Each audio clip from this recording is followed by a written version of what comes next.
Shalom, selamat sore, selamat datang di PowerPoint saya atas nama Desri Susana Lende, Prodi Matematika semester 2 di mata kuliah Profesi Keguruan.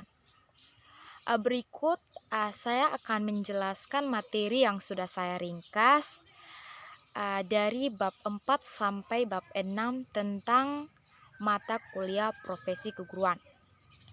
Jadi berikut saya akan menjelaskan peran guru dalam kegiatan belajar mengajar. Yang pertama yang akan saya jelaskan ialah peran guru secara umum. Jadi di sini yang pertama dijelaskan bahwa peran guru yang pertama itu berusaha memindahkan ilmu pengetahuan yang dimiliki kepada peserta didik agar mereka lebih banyak memahami dan mengetahui ilmu pengetahuan lebih luas. Yang kedua, tidak hanya sebagai pendidik yang transfer pengetahuan, tetapi juga sebagai pendidik yang mentransfer nilai dan sebagai pembimbing yang memberikan pengarahan dan menuntun siswa dalam belajar. Artinya peran guru di sini ialah memindahkan semua ilmu pengetahuan yang dimiliki oleh guru tersebut kepada peserta didik, sehingga dengan pendidikan yang dimiliki guru tersebut yang sudah diberikan atau sudah dipindahkan kepada peserta didik jadi lebih banyak mengetahui ilmu pengetahuan. Oke, berikut saya akan menjelaskan peran guru menurut Saiful Bari Jamara.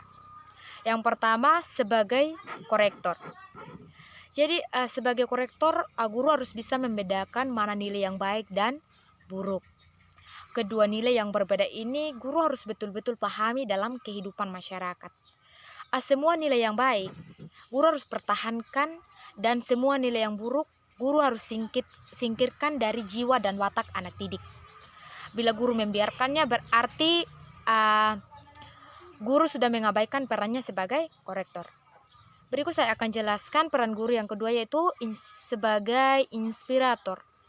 Jadi sebagai inspirator, guru harus bisa memberikan ilham yang baik bagi kemajuan belajar anak didik. Mungkin siswa tersebut memiliki kesulitan dalam belajar. Jadi peran guru di sini adalah harus dapat memberikan petunjuk kepada peserta didik tersebut bagaimana cara belajar yang baik. Mungkin cara atau tips yang diberikan tidak harus dari teori yang sedang guru ajarkan, tetapi bisa berasal dari pengalaman. Mungkin pengalaman guru tersebut selama mengenyam pendidikan bisa dijadikan sebagai petunjuk untuk anak didik yang mengalami kesulitan belajar tersebut. Berikut yang ketiga, saya akan menjelaskan peran guru sebagai informatori. Jadi sebagai informatori itu guru harus bisa memberikan informasi mengenai perkembangan ilmu pengetahuan dan teknologi. Jadi informatori yang baik adalah guru yang mengerti apa kebutuhan anak didik dan mengabdi untuk anak didik. Berikut saya akan jelaskan peran guru yang keempat sebagai organisator. Sebagai organisator di sini adalah sisi lain yang dibutuhkan peran dari guru. Guru memiliki peran mengelola kegiatan akademik, menyusun tata tertib, menyusun kalender akademik, dan semua yang diorganisasikan sehingga dapat mencapai keefektifan dalam belajar pada peserta didik. Oke, berikut saya akan menjelaskan peran guru yang kelima, yaitu sebagai motivator.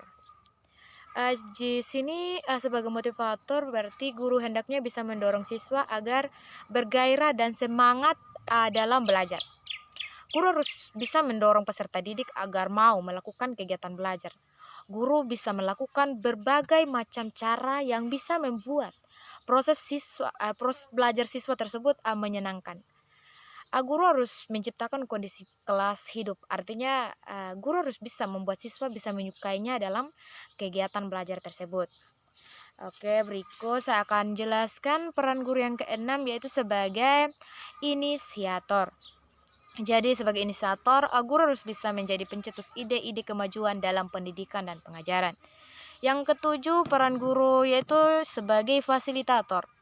Jadi sebagai fasilitator itu guru hendaknya dapat menyediakan fasilitas yang memungkinkan kemudahan kegiatan belajar anak didik.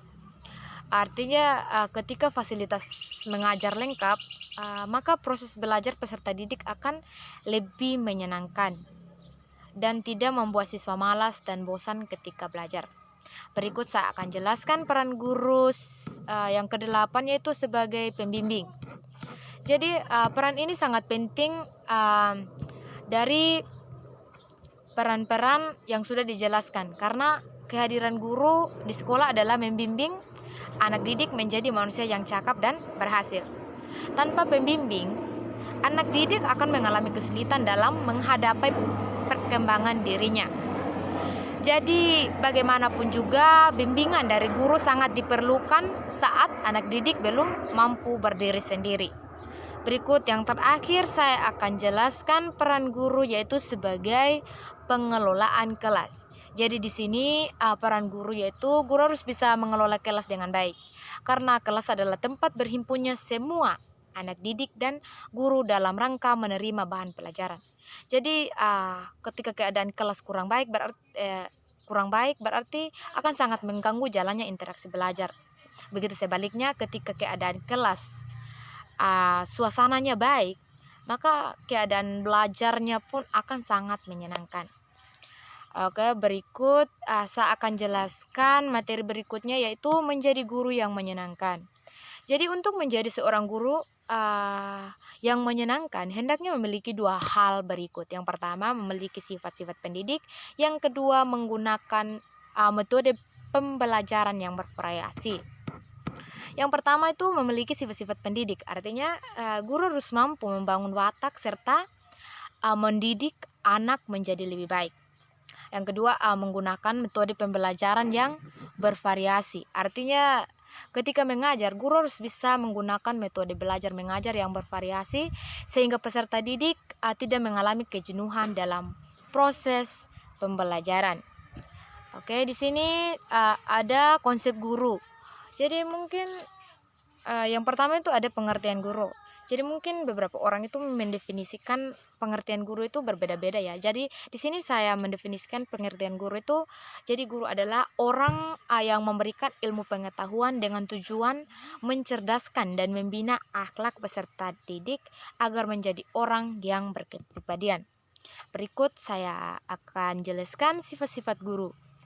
Tadi yang pertama itu konsep guru kan ada pengertian guru. Jadi yang kedua itu ada sifat-sifat guru.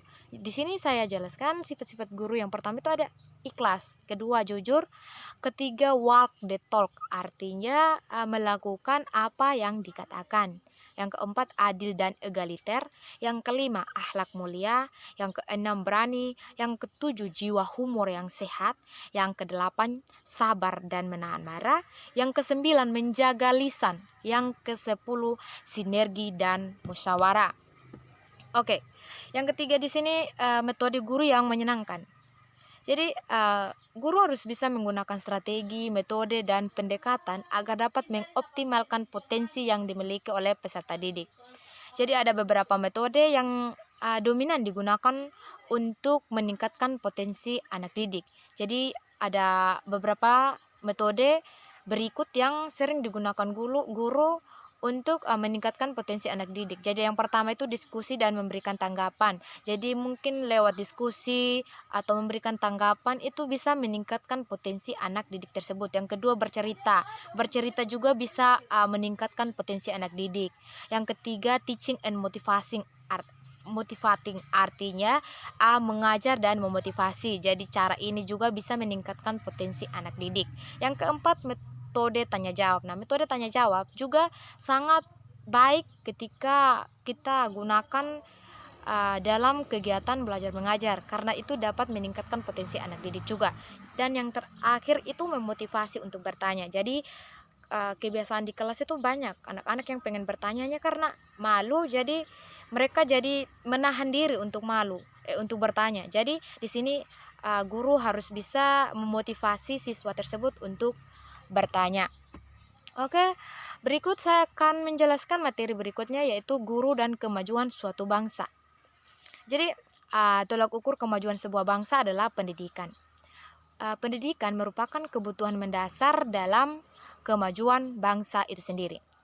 Untuk memajukan sebuah bangsa dari segi pendidikan tidaklah mudah. Banyak hal yang harus diperhatikan. Sebagai contoh, perbandingan pendidikan antara pelaksanaan pendidikan di pelosok desa dan di kota. Berikut saya akan menjelaskan perbandingan pendidikan di pelosok desa dan di kota. Yang pertama itu pendidikan di kota. Jadi pendidikan di kota itu lebih maju dikarenakan yang pertama banyak guru yang profesional. Yang kedua itu lengkapnya fasilitas pendidikan yang memadai. Sedangkan yang di kampung, pendidikan di kampung itu kurang maju. Yang pertama itu kurangnya tenaga pengajar. Yang kedua, jalan menuju tempat pendidikan rusak. Yang ketiga, jangkauan sinyal dan dalam hal berkomunikasi. Yang keempat, kurangnya referensi atau sarana belajar. Yang kelima, rusaknya bangunan dan lain-lain. Itulah perbandingan pendidikan antara di pelosok desa dan di kota. Berikut saya akan jelaskan kemajuan suatu bangsa tergantung pada kualitas pendidikan yang ada pada bangsa tersebut. Di era globalisasi ini diperlukan pengajar yang profesional dan siap membantu anak dalam proses belajar selama kurun waktu yang ditentukan. Pendidikan merupakan kebutuhan semua orang itu karena yang pertama melibatkan sosok manusia yang dinamis. Yang kedua, inovasi pendidikan karena perkembangan sains dan teknologi. Yang ketiga, tuntutan globalisasi yang meleburkan sekat-sekat agama, ras, budaya, dan bahkan falsafah bangsa. Sekian materi yang sudah saya jelaskan tentang profesi keguruan. Shalom dan terima kasih.